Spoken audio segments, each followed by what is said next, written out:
UP board class 12 के प्यारे विद्यार्थियों, स्वागत है आप सभी का शिवम लेक्चरर में। सामान्य हिंदी का मॉडल पेपर है जो कि बोर्ड एग्जाम 2025 के लिए सबसे ज़्यादा इंपॉर्टेंट है। तो आप लोग वीडियो को पूरा अंत तक देखिएगा। पूरा पेपर एकदम अच्छे से हल करने वाले हैं। यदि आप वीडियो को पूरा अंत तक देखते हो तो आपको 95 प्लस अंक लाने से कोई नहीं रोक सकता। समय 3 घंटे 15 मिनट होता है और पूर्णांक होता है 100 का। चलिए वीडियो को शुरू करते हैं। सभी लोग वीडियो को लाइक कर देंगे, चैनल पर नए होंगे तो चैनल को सब्सक्राइब कर देंगे, शेयर कर देंगे। खंड का इसमें पहला क्वेश्चन है, वासुदेव शरण अग्रवाल की रचना है कल्प वृक्ष, मातृभूमि, भारत की एकता, ये सभी। तो वासुदेव शरण अग्रवाल की रचना है ये सभी, यानी तीनों रचनाएं हैं। भूले बिसरे चेहरे रचना है जयशंकर प्रसाद की, चंद्रधर शर्मा गुलेरी की, हजारी प्रसाद द्विवेदी की या कन्हैयालाल मिश्र प्रभाकर की। तो भूले बिसरे चेहरे रचना है कन्हैयालाल मिश्र प्रभाकर की, चौथा ऑप्शन सही हो जाएगा। इसके बाद अगला क्वेश्चन है, आलोक पर्व के लेखक हैं विष्णु प्रभाकर, यशपाल, जैनेन्द्र कुमार, डॉक्टर हजारी प्रसाद द्विवेदी। तो आलोक पर्व के लेखक हैं डॉक्टर हजारी प्रसाद द्विवेदी। साहित्य और समाज के लेखक कौन हैं मेरे प्यारे बच्चों? तो साहित्य और समाज के लेखक हैं रामधारी सिंह दिनकर। इसके बाद अगला क्वेश्चन है, जैनेन्द्र कुमार की रचना है त्यागपत्र, सुखदा, सोच विचार, सभी। तो जैनेन्द्र कुमार की ये तीनों रचनाएं हैं, तो सभी ऑप्शन सही हो जाएगा। हिंदी साहित्य का प्रथम कवि माना जाता है सराहपा को। हिंदी साहित्य का प्रथम कवि माना जाता है सराहपा को। इसके बाद अगला क्वेश्चन है, चांद का मुंह टेढ़ा है कविता संग्रह के रचनाकार कौन है?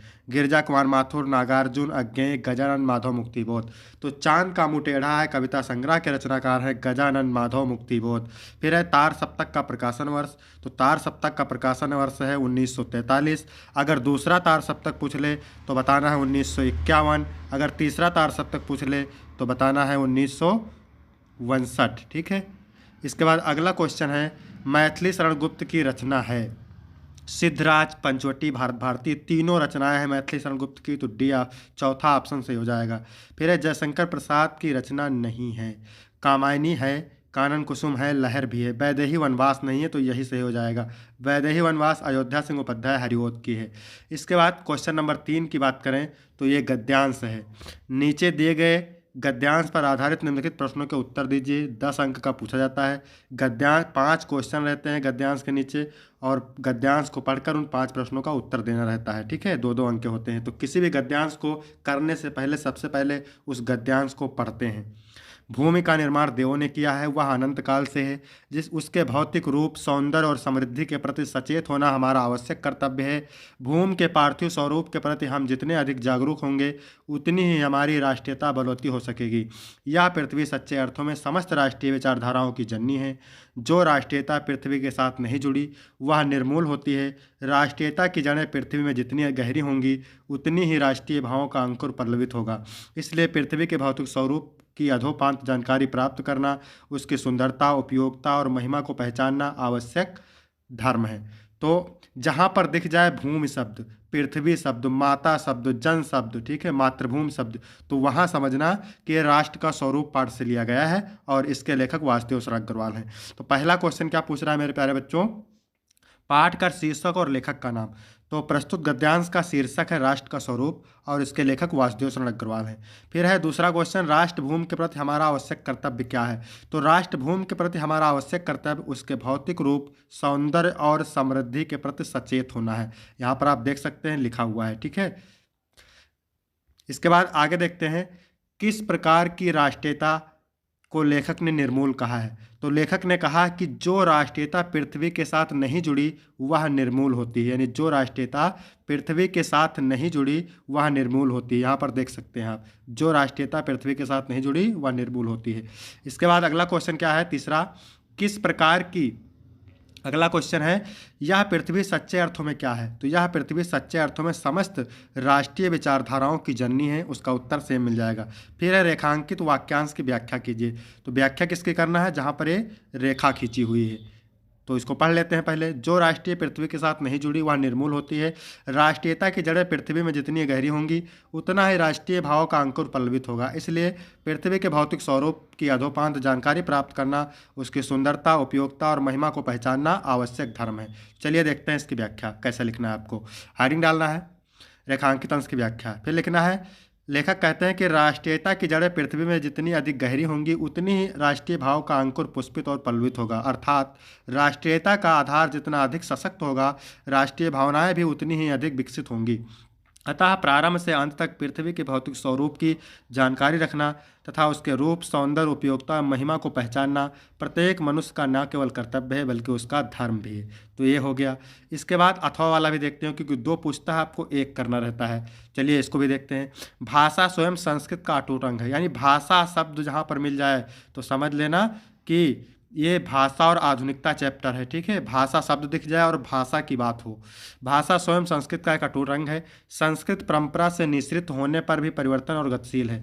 उसकी गति विज्ञान की प्रगति के साथ जोड़ी जाती है। वैज्ञानिक आविष्कारों के प्रभाव के कारण उद्भूत नई सांस्कृतिक हलचलों को शाब्दिक रूप देने के लिए भाषा के परंपरागत प्रयोग प्राप्त नहीं है। इसके लिए नए प्रयोगों की, नई भाव योजनाओं को व्यक्त करने के लिए नए शब्दों की खोज की महती आवश्यक है। पहला क्वेश्चन क्या पूछ रहा है? उपयुक्त गद्यांश का संदर्भ लिखिए। तो संदर्भ आपको लिख देना है। ठीक है, प्रस्तुत गद्यांश प्रोफेसर जी सुंदर द्वारा लिखित भाषा और आधुनिकता नामक निबंध से अवतरित है। संदर्भ आपको लिख देना है, इसके लिए आपको 2 अंक मिलेंगे। ठीक है, इसके बाद दूसरा क्वेश्चन क्या पूछ रहा है? नए शब्दों की खोज क्यों आवश्यकता होती है? तो भाव योजनाओं को व्यक्त करने के लिए नए शब्दों की खोज की आवश्यकता होती है। इसका उत्तर आपको पैराग्राफ में ही मिल जाएगा। ठीक है, नई भाव। इसके बाद अगला देखते हैं, भाषा किसका अभिन्न अंग है? भाषा किसका अभिन्न अंग है? भाषा संस्कृत का अभिन्न अंग है, क्योंकि संस्कृत की अभिव्यक्ति का माध्यम भाषा ही है। किसकी गति विज्ञान की प्रगति के साथ जोड़ी जाती है? भाषा संस्कृत की परंपरा से निःसृत होने के बावजूद विज्ञान की प्रगति के साथ जोड़ी जाती है। अगला क्वेश्चन है रेखांकित अंश की व्याख्या। तो व्याख्या किसकी करना है? व्याख्या जिसकी रेखा खींची हो इसकी व्याख्या करना है। भाषा स्वयं संस्कृत का एक अटूट अंग है। संस्कृत परंपरा से निःसृत होने पर भी परिवर्तन और गतिशील है। उसकी गति विज्ञान की प्रगति के साथ जोड़ी जाती है। चलिए देखते हैं इसकी व्याख्या। व्याख्या आपको कैसे लिखना है? लेखक का कहना है कि भाषा संस्कृत का अभिन्न अंग है, क्योंकि संस्कृत की अभिव्यक्ति का माध्यम भाषा ही है। संस्कृत की रचना और विकास परंपराओं द्वारा होता है। परंपराएं क्योंकि परिवर्तनशील होती हैं, इसलिए संस्कृत भी एक जैसी नहीं रहती, वह भी परंपराओं की तरह बदलती रहती है। इस रूप में हम कह सकते हैं कि संस्कृत गतिशील होती है। इसके बाद क्वेश्चन नंबर 4 देखिए, दिए गए पद्यांश पर आधारित निम्नलिखित प्रश्नों के उत्तर दीजिए। ये भी 10 अंक का पूछता है। लज्जाशील पथिक महिला जो कहीं दृष्टि आवे। राधा पवन से कहती है कि हे पवन, जाते समय यदि रास्ते में कहीं लज्जा से युक्त पथिक महिला दिखाई दे तो होने देना विकृत वसना तू ना तू सुंदरी के। तो हे पवन, तुम उस सुंदरी के कपड़े को मत उड़ाना। जो थोड़ी सी शर्मित हो वह गोद ले श्रांत दिखोना। यदि वह थोड़ी सी भी थकी हो तो उसे गोद में लेकर उसकी थकावट को दूर कर देना। ओंठों की वो कमल मुख की मलानता मिटाएं और ओंठों की और कमल मुख की मलिनता को मिटा देना। कोई कलांता कृषक ललना खेत में जो दिखावे। राधा पवन से कहती है कि यदि कोई थकी हुई किसान स्त्री खेत में दिखाई दे तो धीरे धीरे परस उसकी क्लांतियों को मिटाना। तो धीरे धीरे उसको स्पर्श करके उसकी थकावट को दूर कर देना। जाता कोई जलद यदि हो व्योम में तो ला उसे। यदि जाता कोई जलद, यदि कोई मेघ का टुकड़ा, बादल का टुकड़ा व्योम माने आकाश में जा रहा हो तो उसे ला छाया द्वारा सुखित करना। छाया करके उसको सुख प्रदान करना। यदि कोई बादल का टुकड़ा आकाश में जा रहा हो तो तप्त भूतांगना को, यानी गर्मी से तपी हुई भूतांगना को, ठीक है, उसके ऊपर मेघ के टुकड़े को ला करके छाया द्वारा सुख प्रदान करना। इसके बाद पहला क्वेश्चन इसमें क्या पूछ रहा है? उपयुक्त पद्यांश के शीर्षक और कवि का नाम। तो ये पवन दूत का चैप्टर से लिया गया है और इसके कवि कौन है? अयोध्या सिंह उपाध्याय हरिओद। फिर रेखांकित अंश की व्याख्या। तो व्याख्या किसकी करना है? रेखांकित अंश की व्याख्या करना है। जो 4 लाइन यहाँ पर देखिए खींची, इसकी व्याख्या देख लेते हैं। कैसे लिखना है आपको? हे पवन, यदि तुझे मार्ग में कोई लज्जावंती स्त्री दिखाई पड़े तो इतने बेग से ना बहना कि उसके वस्त्र उड़कर अस्त व्यस्त हो जाएं। यदि वह थोड़ी सी भी थकी दिखाई दे तो उसे गोद में लेकर, अर्थात उसे चारों ओर से घेर कर उसकी थकान मिटा देना, जिससे कि थकान के कारण उसके सूखे ओंठ और मुरझाया हुआ कमल सदृश मुख प्रफुल्लित हो उठे। इसके बाद अगला क्वेश्चन क्या पूछ रहा है? राधा पवन दूतका से राह में पथिकों के साथ कैसा व्यवहार करने को कहती है? तो राधा पवन दूतका से राह में पथिकों के साथ परोपकार का व्यवहार करने को कहती है। फिर अगला क्वेश्चन क्या पूछ रहा है? राधा ने पवन दूतका को पथिक कृषक स्त्री के ऊपर किसके द्वारा छाया करने को कहा? तो राधा ने पवन दूतका को पथिक कृषक स्त्री के ऊपर मेघ द्वारा छाया करने को कहा। कृषक ललना शब्द में कौन सा अलंकार है? तो इसमें मानवीकरण है और उपमा अलंकार है। इसके बाद अथवा वाला देखते हैं। अथवा वाला भी कहते आते थे यही अभी नरदेही, ठीक है, केकई का अनुताप से लिया गया है। मैथिली शरणगुप्त इसके कवि हैं, ठीक है। तो यहाँ पर केकई कहती है कहते आते थे अभी यही अभी नरदेही। नरदेही मतलब संसार के लोग अब तक यही कहते आते थे, माता ना कुमाता, यानी माता कुमाता नहीं हो सकती, पुत्र कुपुत्र भले ही पुत्र कुपुत्र भले हो जाए। अब कहें सभी यहाँ है विरुद्ध विधाता, और जब हमारे विधाता हमारे विरुद्ध है तो अब कहे सभी आए, तो अब सभी लोग यही कहेंगे कि पुत्र पुत्र ही रहे, कुमाता माता, पुत्र पुत्र ही रहता है लेकिन कुमाता माता हो जाती है, माता कुमाता हो जाती है। बस मैंने इसका बाह्य मात्र देखा, कि कई कहती है कि मैंने तो केवल भरत का बाहरी शरीर ही देखा, दृढ़ हृदय इसका मजबूत हृदय नहीं देखा, मृदुल गात्र ही देखा, इसका कोमल शरीर ही देखा, परमार्थ न देखा, परमार्थ नहीं देखा, केवल पूर्ण स्वार्थ ही साधा, केवल मैंने अपना स्वार्थ साधा। इस कारण ही तो है आज यह बाधा, इसी कारण तो आज यह बाधा उत्पन्न हुई है।